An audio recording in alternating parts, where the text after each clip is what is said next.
Three. Hey, what's going on, everyone? I'm excited to introduce you Sergio Torres, and Frank Fallon, who we known each other through Landmark, which is a self-development program. It's a cult, it's a thing, it's a community. I've gotten so much out of it.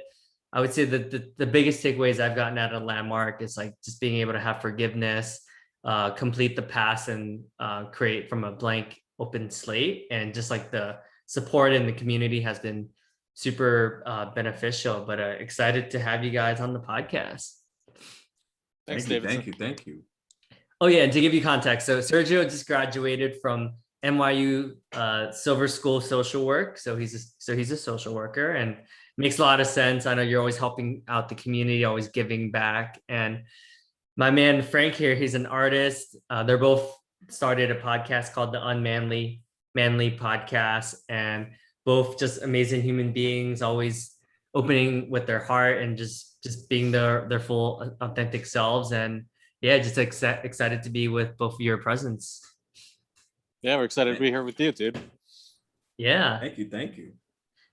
Yeah. So what made you want to start this podcast? I feel like there's so many topics you could talk about, but clearly something resonated enough for you to start your own podcast on this topic. Honestly, it actually was an idea that we had when we were actually in our program together, and we just once we met each other, it was just easy for us to just riff and joke around, and like there was definitely that sense of humor, and we just clicked. And after a while, we're like, this whole thing, we can make a podcast off of our like dynamic and what we're doing. So so we played around with the idea, and then like a year later, or almost a year later, less than a year later, really. Yeah, less than a year. Yeah. After we, you ended the program by then. I already was out of the program. I hit you up. I'm like, how about we do the podcast? And then ever since then, we just put things together, and then here we are. We've been recording since like August. We released our first episode last week, and there's more to come. That's awesome, man. Yeah, the podcast is so much fun. I think out of all the cool projects I've been up to, I would say the podcast has been one of my favorites, just because you really just get the vibe with people, and you get to have that deeper conversation that often doesn't happen when you're just meeting people out for drinks and stuff. It's like, it's just like 30-second conversations, like, okay, bye, I'm gonna go talk to this other person now. yeah, that's how it is sometimes. You just keep it moving. Yeah. The majority of our podcast, though, is just Sergio and I riffing on topics, and occasionally we have guests, and that's something we're looking to build in, because we understand that our perspective is limited when it comes to just life in general, because we're just two people out of the 6 billion, and and especially women. Like, I know that we touch on topics and talk about them in the sense of like, well, how does this relate to masculinity?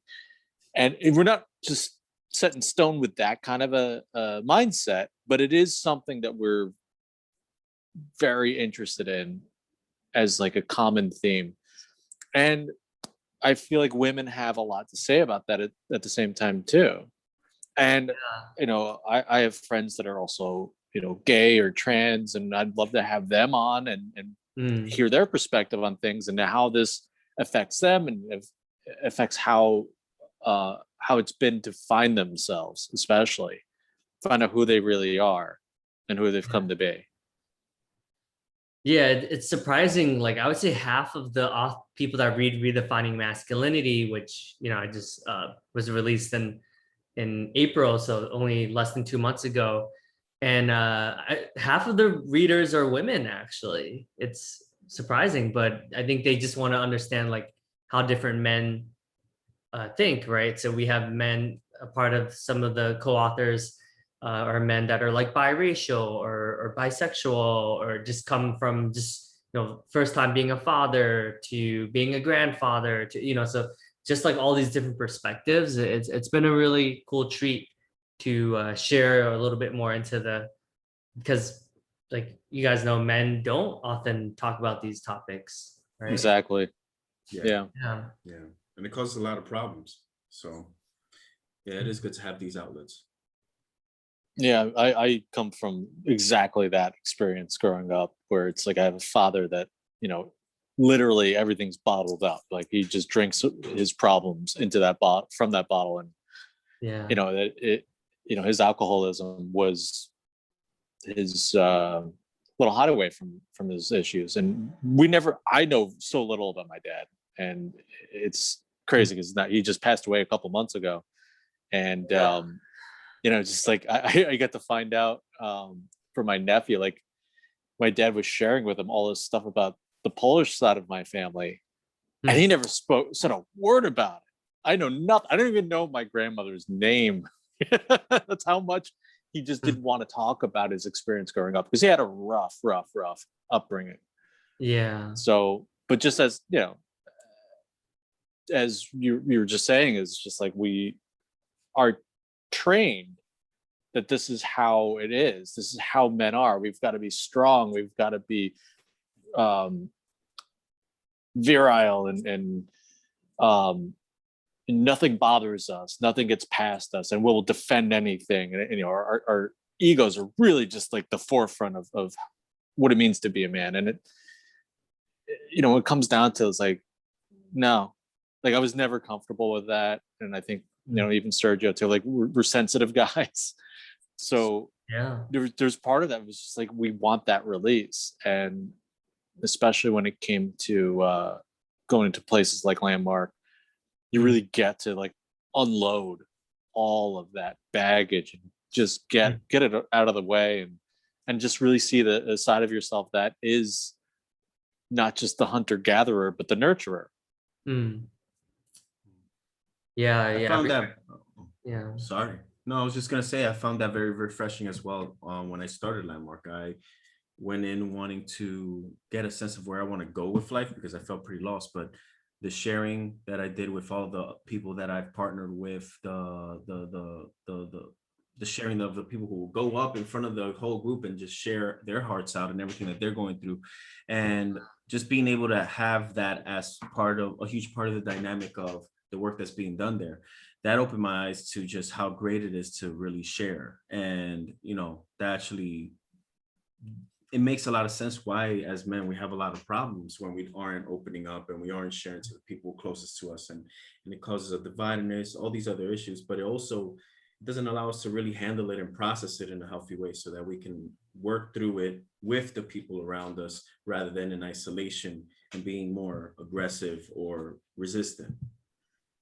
Yeah, I remember, I would definitely remember you guys in the sense that, a lot of times you go to these containers and it's usually there's more women that are in this work than men, even social work, right? There's a lot more women in social work.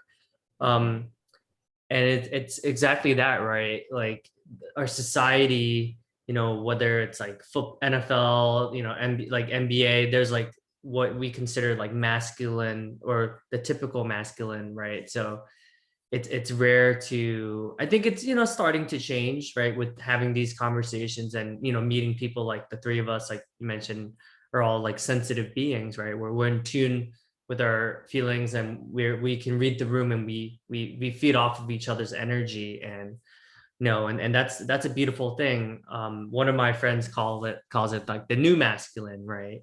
And I respect that, because she was able to put words, and she was like, I appreciate it so much, because like you are hyper aware, and your impact, and how you affect others, and it's a really cool thing to see.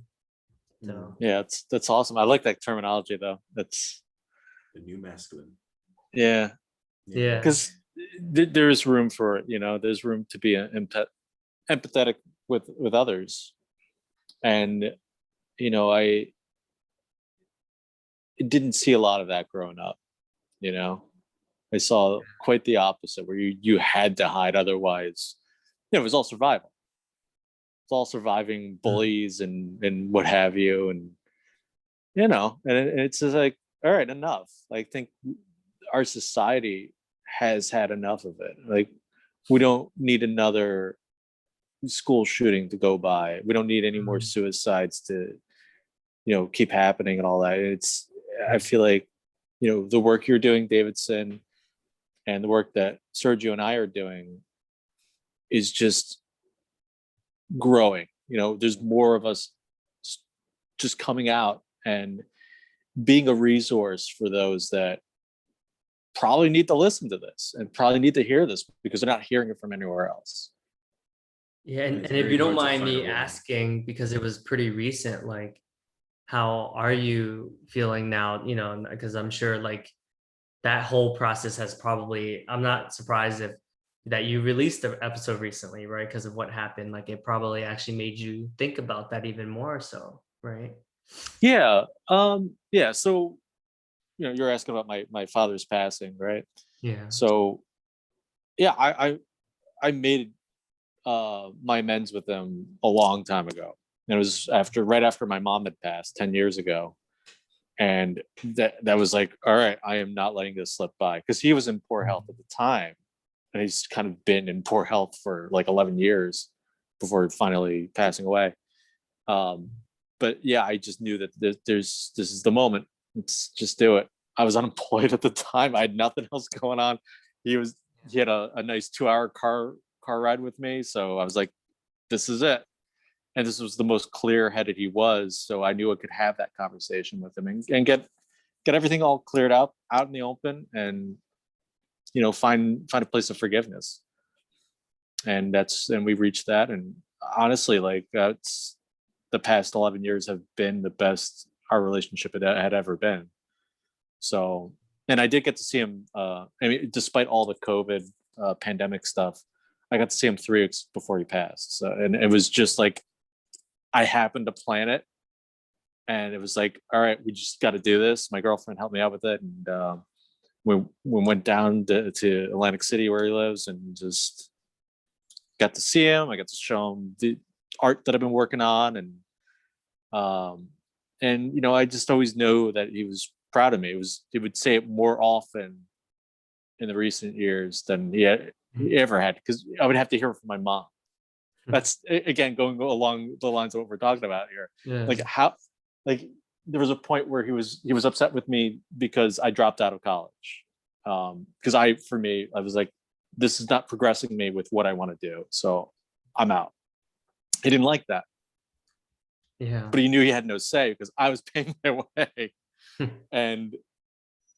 But he just complained to my mom instead, and I had to hear from my mom. And my mom was like, it's like, I know you know what you're doing, so don't worry about it. And then later on, when I became a professional illustrator, he didn't say this to me directly. He said to my mom, was like, because my father was also an artist, a fine artist as well. And he's like, yep, the apprentice has surpassed the master, is what he said. I don't believe that, but that's what he said, or at least through my mom. And so I think it took a lot of time for him to realize, like, I think after my mom passing, he didn't have that buffer anymore to share his feelings with. So he had to share them directly with me. And so that was big. So yeah. Wow. Yeah, I'm definitely at peace with the old man. He's he's definitely missed. Yeah. It's ironic. It's actually crazy timing. So the last 2 weeks was the first time my dad stayed at my place, and that we spent like a week together in 18 years, actually. Wow. So that was crazy. Yeah. So that was a healing process. And I was finally able to like acknowledge him for the first 15 years that he did the best he could. And I finally asked him that hard question, like, let me hear your side of the story, And yeah, we cried together, and it was beautiful, but took a lot, and Landmark was probably like the most pivotal, I would say, program that helped me really create that space, Yeah, I remember that. Yeah. But yeah, never ever would I imagine crying with my dad though, like that was an experience. Yeah. So that had to have been freeing for you though. Yeah. I was just like, thanks for coming to the wedding. Thank you for showing us unconditional love, and like, I got that you did like really care, and you still care. I was always like, oh, he doesn't care anymore, but I got that he does care, you know, and his way of caring is actually by leaving us because it was a toxic environment, you know. So he saw that the combination, the chemical reaction of them two was actually like more caustic than you know, than separately. So I was Yeah. able to like appreciate that and just accept it, you know. Yeah. No, it's moving, man. Yeah. Yeah, this is right in, just going right into it, right? Yeah. No, I'm fighting back tears here. That's Yeah. amazing. But you know, the beautiful thing here is the fact that you were able to have those moments with your fathers. You know what I mean? I would say that me personally, you know, I'm grateful that my dad was always there. You know, he was very busy. He was always working because you just got to make ends meet. But I never had a real close relationship with him growing up either. And really, our interactions was more very superficial, where it had more to do with like what I should be doing as a boy at whatever age I am. Like, oh, how the girls, or you know, oh, you know, and he maybe talk sports or anything like that. But I would say that it must have been in the last maybe 5 to 10 years that he started becoming much more emotional and open and sensitive. And I'm not sure what happened. I'm chalking it up to just his developmental stage in life. You know, he got to a certain age and he started reflecting or something. But essentially, he will now actually, you know, open up more with me and really want to know more about what's going on in my life on a deeper level. And we'll start to actually discuss different concepts and things that are either he's challenged by or I'm challenged by. And you know, I do remember that in Landmark, there was one day that when I was like, I don't really have a relationship with my father, and I need to declare something. I need to do something about this. Mhm. And you know, what I did was essentially just talk to him more, reach out to him more, you know, spend time with him more. Apologize for some things that I've done, not so great as a son, but essentially telling him like, I want this to improve. I want us to get closer. And you know, I guess it just coincides with him just getting to a place where he wants that. And you know, now it's like I can't get rid of this guy. He's calling me every day. Wow, that's beautiful. Huh. Yeah. That's awesome. But yeah. Crazy. But yeah, I mean, I think that's a huge part with what we are challenged by as men when it comes to being vulnerable and open and connect with people, is also not having that role model growing up. Because a lot of, you know, granted, I'm sure there's exceptions to the rule, but you know, in terms of, you know, what was normal for our parents and our fathers growing up, you know, it was a whole different lifestyle, it was a whole different perspective of what masculinity is. And it's hard to find a role model around our parents' age, our father's age, that you know can actually exemplify a lot of the behaviors and you know just the life lessons that they can teach us, you know. So being able to have that connection with our fathers no matter what point is valuable. There's Yeah. something there that's missing otherwise. Yeah, I think it's also like you have to give yourself credit too, because like I think you created that space, right? Like you're the first one to like take responsibility, like, and apologize for the things that you've done. I think by setting that, you know, being the first one, right, you really created like enough space where he felt comfortable enough, right? So, you know, that's definitely, that was you, you know. That's fair. I appreciate that. That's fair. Yeah. I hear a little resistance to take the acknowledgement there, Sergio. I chalk it up to toxic masculinity. Oh, sir, but at some point you have to take responsibility. Yeah. Thank you. No. Speaking of responsibility, I honestly, I still think I need to take some more, or I get to take responsibility, because like when he definitely triggered me a lot this past couple of weeks when he was like, you know, you were also one of the reasons why I left, because he's like, I think I felt in your being, well, he said in Vietnamese, so it wasn't exactly these words, but what I got was, it was my being that I lost respect for him when he was like unemployed and wasn't working and, you know, was going through depression. And that was like the final straw where he was like, all right, I'm out, you know? And I never heard him share that with me. I had no idea, you know? And at first I was like, what the is this guy talking about? Then I was like, all right, let me take a step back, try to understand where he's coming from. And I was like, you know what? I did lose respect for him, and I'm glad he shared that with me, because I had no idea that that's how he truly felt. Mm. Yeah, that's incredible. I mean, and a lot of appreciation and respect to you for just having that, taking the power to step back and reflect, because so many times I know in my stupid head, I get reactive and like defensive, because that's just my way of being, and or automatic way of being, if anything. And not to get too landmark with everything here, it is proprietary stuff, but but it was a reaction. it was a Yeah. reaction, and like, I know that I would fight the person first and then step back and react, like, oh yeah, sorry, and then feel guilty, because it's just another reaction to all of it. But yeah, that's cool, man. I mean, again, like, this what's great about even all of us sharing what we're sharing right now is like someone gets to listen to this and hear examples of like what this is like, what this could look like in their lives. And I think that's especially what Sergio and I are doing. In your book, Davidson, I have not read it yet. I will read it. Are you going to do an audio version of it? Yes, we are. Yeah, we're putting together the Audible. Yeah. Oh, nice. Good. Perfect. I'm dyslexic too, so this will go well for me. I may misread something and just totally lose the context. Yeah.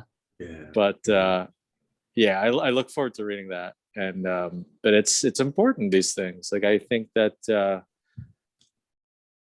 there isn't enough education in mental wellness. And we get so much education from like TV, entertainment stuff that's more about like escapism, which is fine. It's all great. I love it too. But there's so much of it that there's not enough done well enough, I should say, that teaches that there is no way to be a man, that there is no way to be a woman. There's no way to be anything but a human being. And, if you want to go as far as like the 4 agreements as like a way of like how to live, that, I mean, I think that that's it. Like, you just need that, and you just rock on with your life. Yeah. Read 4 agreements and just do whatever you like, as long as you're not hurting people. There you go. Boom. Pretty much. Like, don't hurt. No harm to yourself. No harm to others. Well, you know what's funny about this? I've thought about this a lot, actually. I think that if it wasn't for me trying to quote make up for all of the quote hearts I've broken and crappy things I've done, I wouldn't be so into like this types of conversations and so into social impact. So in a way, like, I think now I mean, obviously I try to relate to it like, I am a good person, instead of like trying to make up for lost time. But I don't know, in a way I'm like, okay, like, I mean, the extreme case is like maybe someone was like, had a serial killer or son or something like that. And then, oh yeah, that actually happened, like the Columbine. And then the mom ended up being like a public speaker and like sharing her side of the story about how she was like afraid to go out because everyone would just judge her. And like, but she ended up being such a huge advocate, and she ended up impacting so many lives through her speeches and all that. And I was like, wow, I would never think of that, but yeah, it's a weird push and pull. It's the power of adversity and overcoming it. You there's only one way through, and eventually you find your way if you are persistent enough to find a way out. So yeah, it's incredible. And like, we're not the only ones. That's what's, again, another positive. I know I'm repeating myself a little bit, but yeah, I think the more layers we mix in here, like, I don't want to have the corner of the market on like this kind of talk. No reason for it. It's all should be shared and celebrated, because looking at the past year, especially with everything that's going on, so much hate and negativity, and on top of a pandemic, which, depending on how you look at things, gave everyone the time to go out there and speak about it. Mm-hmm. So eventually, and I hope sooner than later, people will start to see how silly it is to hold these stances so steadfast of like, how different a person looks, and like, well, everyone in my community thinks this way, therefore I have to, because they're afraid of looking bad. They're afraid of like losing that community. Yeah. And that's a big piece of the puzzle. Like, how many people are afraid of speaking their minds because they don't want that judgment, they don't want that flack, so they just keep quiet to themselves. And who knows, we got the others that like to hide behind screen names and wreck people's lives online, and that's a whole other piece of the puzzle as well. Yeah. Yeah. I remember there was someone talking about how he was one of the red states, right? And he was just saying, like, I went to one of the rallies just to see what it was like. And he was like, honestly, like, they had a good time, and they're just like the community, everyone it's just what everyone does, right? It's like the same thing as just go, like a day, go in the church routine, right? So if you're just surrounded by that, and these are the people you look up to, people that you respect, and you're a kid, like that's just what right? So he said that it was just interesting to see, like, I don't know, it definitely gave me like a different perspective when he said that, because he was just like, yeah, like we're good people, like, they have no bad bone, no bad intentions, but it's just how you grow up, and that's just what everyone else is doing. Mm-hmm. Yeah, the environment has a huge impact on how we develop, for sure. Mm-hmm. Yeah, but at a certain point, if you're exposed to enough that's contrary to what you believe, yeah, some people will open up and say, okay, what's going on here? Like, why do I keep getting this flack, like something like pushing against me and what I believe? That happened to me early on because I learned some bad behaviors. Like my mom would say some very racist stuff, I picked up on it, homophobic as well. And then like I get to high school and I have to deal with this. Like, I was never racist, thankfully, but homophobic, yeah. And then I like, next I know, my friend's wearing a skirt. So there's a lot of like queer, trans kind of stuff underlying. A lot of cases, my friend wearing the skirt to school, that's not a guy wearing a skirt is not exactly low key. He was making a statement, and I walked around with him dressed like that and not worrying. So there was a piece of me that was open to discussion and to be corrected. And I don't know where I was in my life at that point, but I was definitely confused about a lot of things, as most teenagers are, and willing to embarrass myself, and take that embarrassment as like, hey, maybe there's just something I could be doing better here. Maybe there's something I need to rethink. And but I don't think a lot of people have that in them. I think some people are just natural born seekers, and I'm a creative mind, so I think that for me, it's just I'm always trying to solve puzzles. Be it within my own art. I also used to do graphic design, so that's a big problem solving kind of job.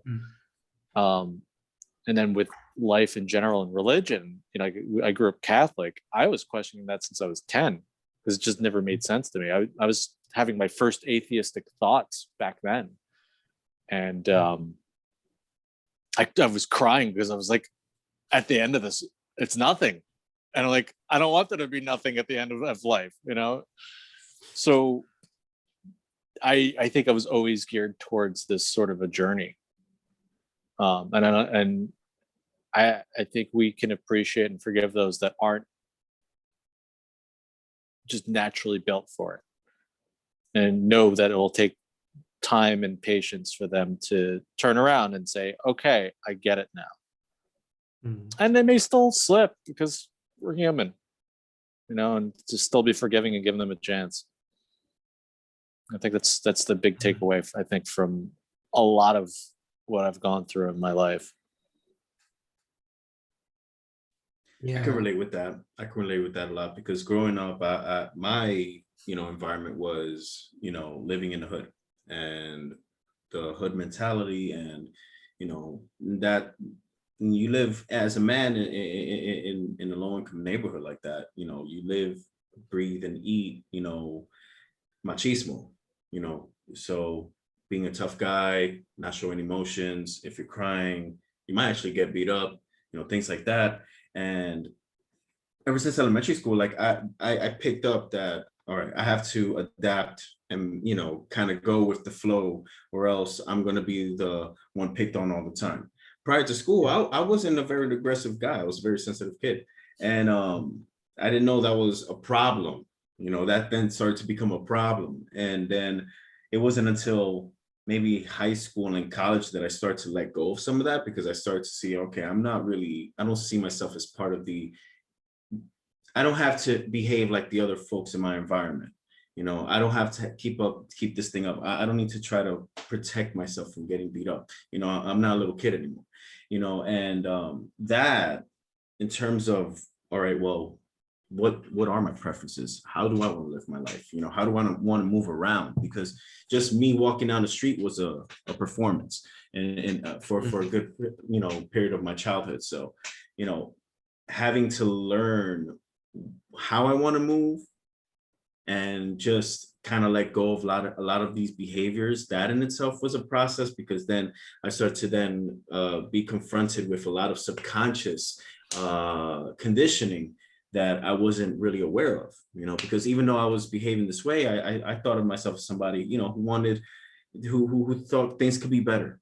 Things could be better. We don't have to behave like this. We don't have to have, this survival mentality. But I was then surprised, like, despite that, there were still maybe some homophobic tendencies, in terms of how I saw things, without even talking like that, because I was surrounded by, gays, lesbians as well. And I never had an issue, but all of a sudden, when I'm here trying to open up and behave differently, and live a different lifestyle, then I start to really critique a lot of what I'm doing. So then I'll start to think, maybe this could be considered as feminine. Oh, why am I feeling triggered?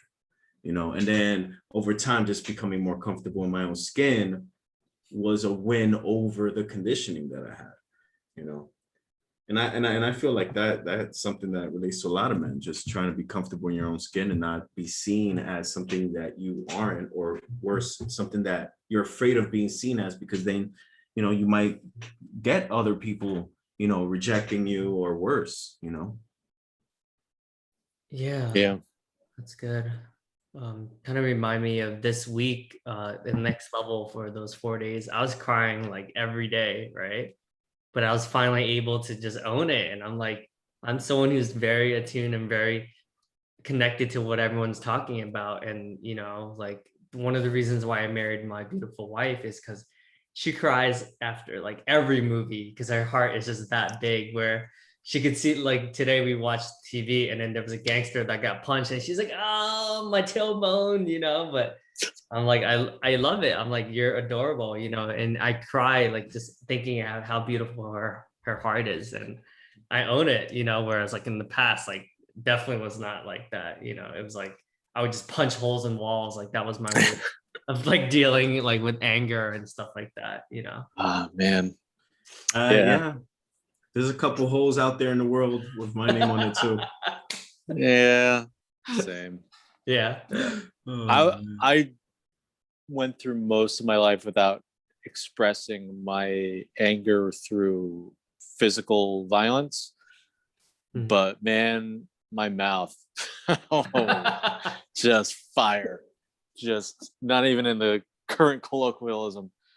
kind of old. But yeah, I mean, I could be awful. I still could. I was gonna say The thoughts are still there. The thoughts are still there, you know? Because they don't go away.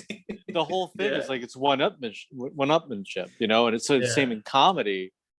So you're always competing, and there's some things I said to people that were just to be cutting, you know, and it's just like, come on. Yeah. And now I've grown up. I've finally grown up, and I realized, like, you don't do that. It's like it's serving no purpose other than hurting someone, and you're not committed to hurting people. You're committed to, you know, being good to everyone and wanting the same in return. So it is a give take, and you know, eventually, like I said, I do see. I'm very always optimistic. I see a brighter world ahead of us. I think everything that's happened the past year and a half, having our polarizing president, everything going on around the world, people are waking up. People are tired of the status quo. And I do see this as a catalyst for better things to come. Yeah, I just listened to this podcast, Rich Roll podcast. I don't know. He's an interesting dude, but he's someone who like went through like depression, and he was an attorney, and then he got like, his wife divorced him the day after his wedding, so he was just going through like a lot of stuff. Whoa! Wow. But, yeah. How does that happen? I mean, the guy has had some. I don't even know like why he was depressed exactly, but I mean, I guess like the typical. So he was like a really good student athlete, right? Like just really talented, went to Stanford for swimming and stuff like that. And I think maybe all the pressure that was put on him to be successful, to be like a big time lawyer. Like, I think he just didn't want to do that, but it was just like what everyone in his life was doing. But anyways, the guy he interviewed on the podcast mentioned the book called The Fourth Turning, and we go through these cycles where now we're in the fourth turning. So the fourth cycle where it's like where all the change happens, but it's also the most destructive, like catastrophic Armageddon, right? Which is what's happening. So he says, like, if you look through history, there's always these cycles, and then what comes after that is like the rebirth, where like there's like the change, and it's like the utopian era. But so we go through these different cycles, but he said like right now we're going through like the all hell breaks loose cycle. And I just bought the book, and I was like, I can't wait to read it. But I just find it so fascinating that history tends to repeat itself, you know? Yeah. It's funny because, so being an artist, I had to take art history, and that was a big topic within all of it. It was just how art would hit a certain level, and then all of a sudden that whatever civilization that was, they would get conquered by the new guys, and then everything would start off from the bottom. Everything's like, as they called, archaic and very geometrical and simple, and eventually would get to a point of realism that is ridiculous, and then they would get smashed by somebody else. You know, so if it wasn't the Greeks that getting conquered by the Romans, then it was the Romans being conquered by the barbarians as a whole and becoming Europe and all that. And you know, everything just keeps happening. And we were talking about it, I remember, in that class, of how we're at that point. We've been at that point for decades. Well, look at our movies. They've gone from something very simplistic, whatever, to like this hyper realism. And, you know, if you look to the art to see as a society where we are, but the thing that's really different between what happened in the past and what's happening now is that it's not just one society doing this. It's a worldwide phenomenon. Yeah. So what happens then? You know? It's a big question. I don't disagree with this fourth turning theory, but I think that that's why I'm so optimistic. I think is what I'm getting at, is that I think that because it's so worldwide, I think we can stop like the toxic masculinity within the despots, and the people that rule over their nations with an iron fist and doing awful things. And I'm not going to name names because I don't want them to come after me. But seriously, yeah. But I totally agree with this, that there's a lot of change happening. I'm also hopeful. I'm also hopeful. Yeah, because he was even arguing, like, even though it was a utopian period before, it was only utopian for certain types of people, right? Like more specifically, like white men, or but he said after those when there was like disruptive and the civil rights movements and Martin Luther King and Malcolm X and all that, like it became much more equal overall as a society, right? But he's saying, like that smacked the world, like that changed everything, right? Like it was a big deal, like for them back then, right? That's a great point. Yeah. Yeah. So it's interesting. But yeah, I mean, it sounds like we're right in the middle of it though. So well, now that you mention it in that way, I don't want to eat up time with this topic too much. But it is important. It's just that, the civil rights movement was one of those moments. But I think the thing is that it didn't get to go all the way.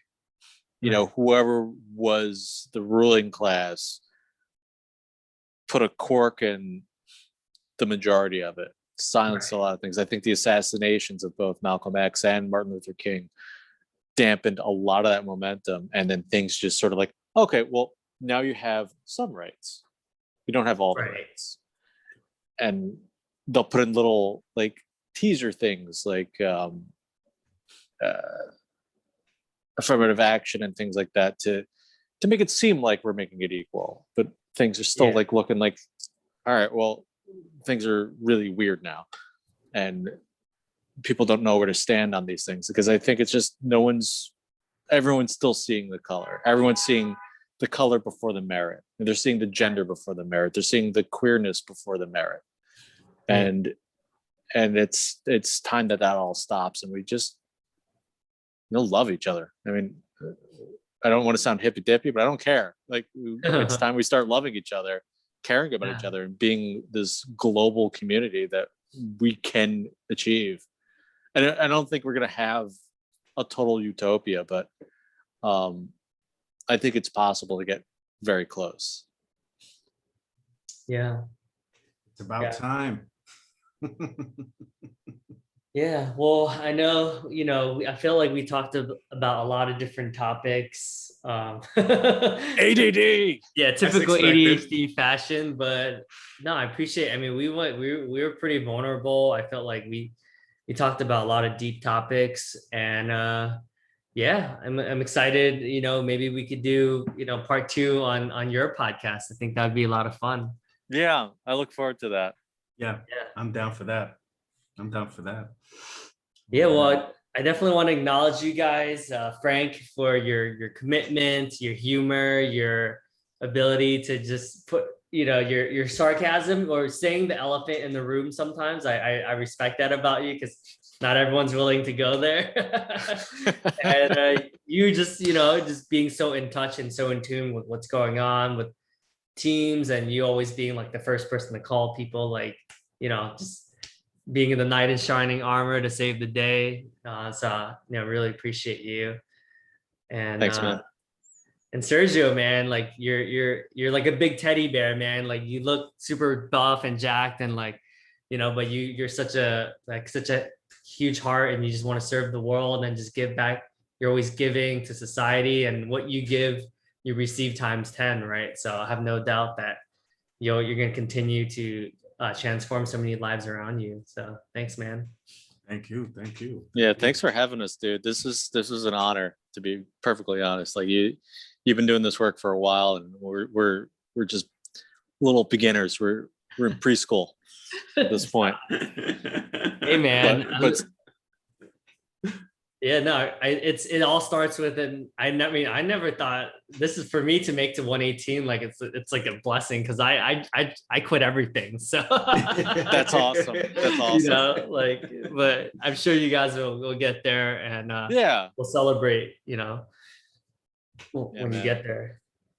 Yeah. So in return, man, like I acknowledge you for, hey man, you've completed something and continued it, and you're making a difference too, and that's what you're about, and that's that's an extraordinary place to be in. That's an extraordinary, takes extraordinary people to make this kind of a difference, and to grow others to be as extraordinary as you is going to be some next level stuff right there.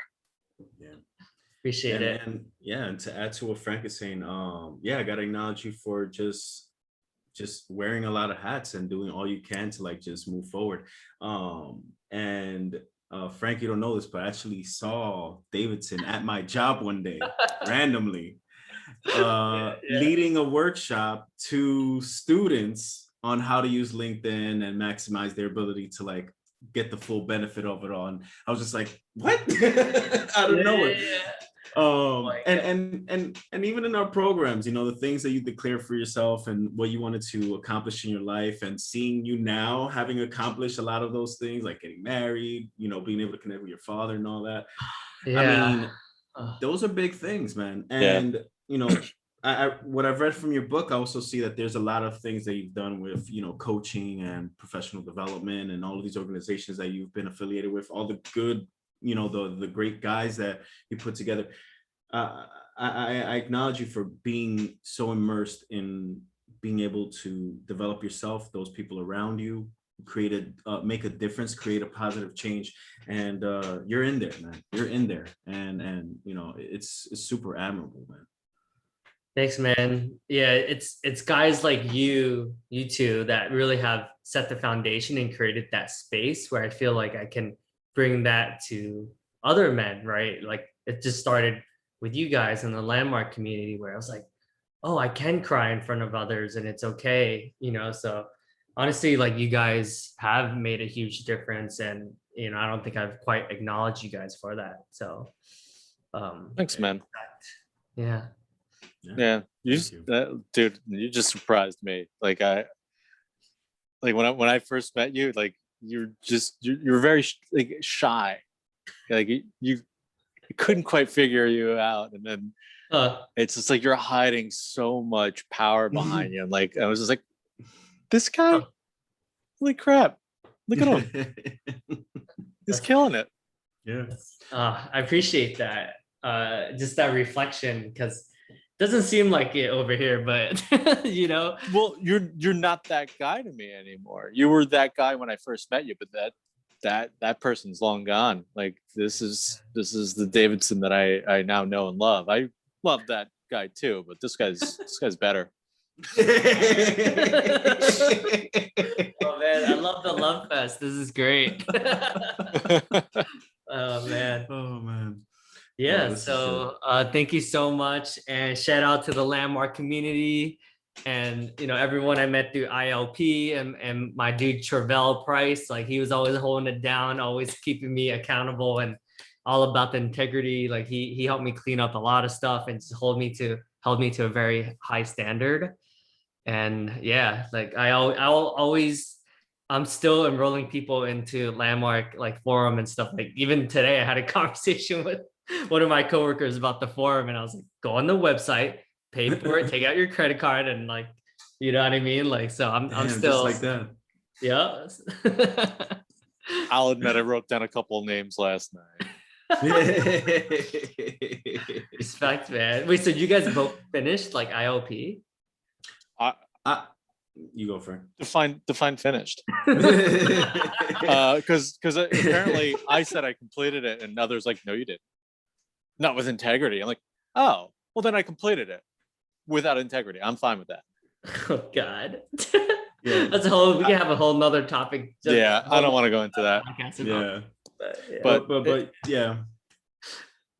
we finished it. I mean, to the best of our abilities, to the best of our willingness, to be honest, I think is the right word. Yeah. I was not willing to be an IL. I didn't want that. And I know they were trying to convert me to seeing differently. And that's fine. I know that they really do need people to bring the work to more places, to more people. I'm just not willing to do it that way. You know, their style. That's what it comes down to keep it short. Yeah. And me personally, I withdrew from the program right before the pandemic, the quarantine. So before they even went virtual and all that. Yeah. But that was never processed. So I was still enrolled in a program. And then they put a pause on it due to the pandemic with the plan of starting again after a certain period of time. And by then I was done. Yeah. I felt like I already got what I needed to get out of it, and I could just move forward with. I was already in school, working. I started a new job. I had an internship, so I had a lot on my plate already. You know. Yeah, it's Landmark it's like a tricky thing, right? It's like that wife or like your ex that like you always come running back to because they give you so much, and you know the sex was really good, but but Listen, I don't know, man. Sometimes like you got to move on, right? Like I don't know. Yeah, I did a practice session for a seminar leader. You know, she called me to be there just so she could do a run through, and I was like, oh man, this felt so good. You know? But it was just like I still felt the same thing of like I'm taking a step back because I was doing it for 2.5 years straight with no breaks, and it honestly, like, the temptation's there for sure. Yeah. Because you do get a benefit from what they do. Yeah. But I need, as I put it to somebody else, like I need to fail some to really get the work to work for me. So I'm just taking like a step back to see the whole picture and not being so, deep into every little facet. It's just time for that, and I've actually felt really good about this decision that I've made and all that. You gotta reflect sometimes. Yeah. I think that's true. I think space away from it helps you kind of like process everything. And dude, honestly, like if I was to bottom line it, like Landmark helped me raise like thousands of dollars every month for like nonprofits. It helped me, have a relationship with my father again. It helped me like get married. Like, I mean, that alone is worth the, amount of years. Like that's I owe my entire current life to Landmark. Entirely. I know I did the work, but without them, I'd still be, borderline depressed and like hating my life, which is where I was. I was not an artist before Landmark. I was not a stand-up comedian before Landmark. I was not a musician or photographer before Landmark. Like I said, I did a lot of things. I would not be a podcaster were it not for Landmark, because I would not have met Sergio, Captain Sergio. Same here. I wouldn't have decided to change careers, if it weren't for Landmark, or go back to school, get connected with my family and rebuild relationships with my parents and my siblings. We're closer than we ever been before because of me being able to overcome the baggage that I had for a long time. And this podcast too, my desire to want to help men overcome a lot of their issues is a result of this work. And then even my girlfriend now, I met her in ILP. Davidson, wait, I'm not going to say the name. I almost said it. Wait, I'll text you. Oh my God, now you have to tell me. We've got to keep it off the books. Keep it off the books. People, do this right. I'll text you. But my current girlfriend, and the journey that we both took since we met each other, and growing and challenging each other and bebeing challenged. I just saw. I know her. That's beautiful. She's beautiful. Yes. Thanks. Dude, I mean, that's money right there. I mean, There's no other better way of sharing gratitude for a landmark than what we just talked about. So yeah, I honestly love that place. I mean, I have no problems with the organization as a whole. Even my time in ILP, I grew so much out of that whole thing. It was the kick in the ass I need. All of Landmark was the kick in the ass I need. Yep. But ILP kicked me even further until I didn't recognize myself as promised. Yeah, that's amazing. I mean, I didn't even finish it, and I felt like it kicked me in the ass a lot. I did not recognize you until after I saw you on Facebook, and you're like, this dude that I like. Who is this guy? That's cool, so cool, man. Yeah. Well, actually this conversation helped me complete my ILP experience, actually, which is perfect because this weekend I'm starting team. So it was like the perfect conversation, actually. You're now cleansed. People have asked me to join team, and I'm a solid no. I know what it's for. Sergio already knows. It's like my end of it, but it's not. I have some rackets around it. Yes. But it's also just like I don't need it in my life. It is a very specific program. If it was simply just practicing the Power to Create and Access to Power courses, great. But it has this whole other business element to it that I don't want that. That's great. Yeah, I'm probably that's gonna be the thing that's gonna be, I guess, triggering for me as well, but we'll see. Listen, I think with where you're at, and everything that you're up to, I think I could see some benefit that you may not see right now. So you roll with it. Listen, you can always say like, this wasn't for me. I'm out. Don't try to talk you back. You're like, I'm pretty clear this is not for me. Walk away. I think it'll be fun. I think just being in the conversation will help me really be laser, and then also like learn how to say no to things, and also like be better at enrollment. I feel like you can never be a master at enrollment, right? There's always levels to it. Yeah. I'm pretty terrible at it. I'm not. Yeah, I was gonna say.